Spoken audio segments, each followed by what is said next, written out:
Hi, this is Mr. V, and in this video we are going to learn how to calculate acceleration using the acceleration formula. So hopefully by now you've seen that the acceleration formula, A, is equal to delta V over t, where this delta means change in. Now depending on the situation, you might be more familiar with this format, V minus U in brackets over t, where V stands for the final velocity and U stands for the initial or the starting velocity. Now I prefer this format, and if I have to use separate final and initial velocities, I'll do it as a separate calculation. So I'm going to work with this format of the rule, but if you're comfortable with this format, use it. Alright, so over here we've got a roller coaster cart that is accelerating, and we want to figure out what its acceleration is. So I'm going to start by writing down my rule. A equals delta V, change in velocity, over t, time. Now we're going from 0 to 100 kilometers per hour. So my change in velocity is 100 kilometers per hour. And we're dividing that by 2.4 seconds. Now you'll notice that we've got kilometers, hours, and seconds, and that's a lot of units. So we're going to be better off changing this 100 kilometers per hour into meters per second. Now you remember from a previous video that the way to do that is by dividing 100 by 3.6 to turn this into meters per second. So I'm taking some time here to do my conversion. Calculator, 100 divided by 3.6. So the change in velocity is 27.8 meters per second, dividing by 2.4 seconds.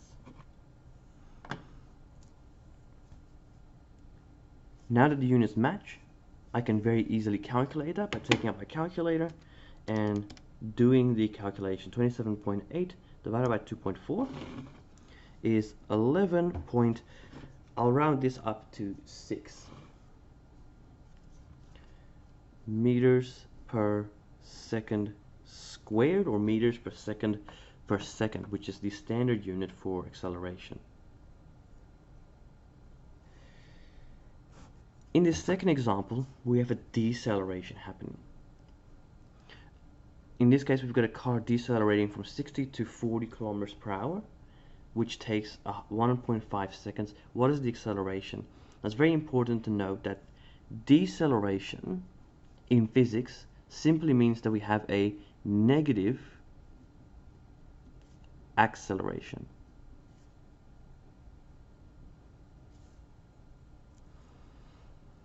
So let's perform that calculation. A equals delta V over t.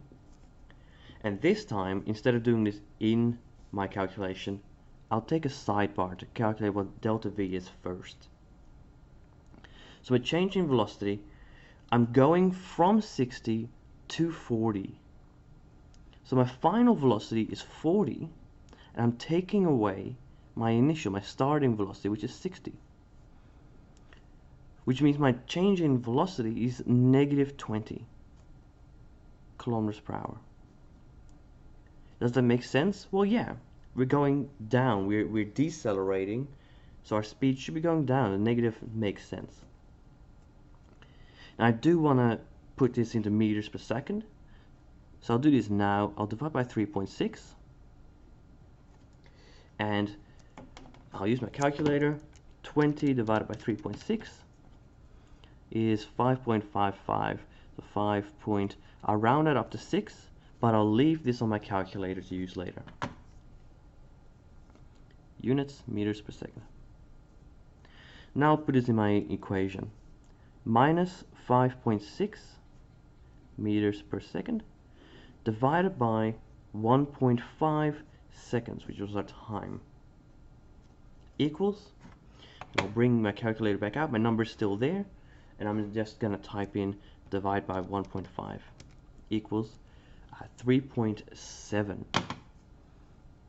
3.7, and remember, this is negative. We're decelerating, we're slowing down, so it's a negative number.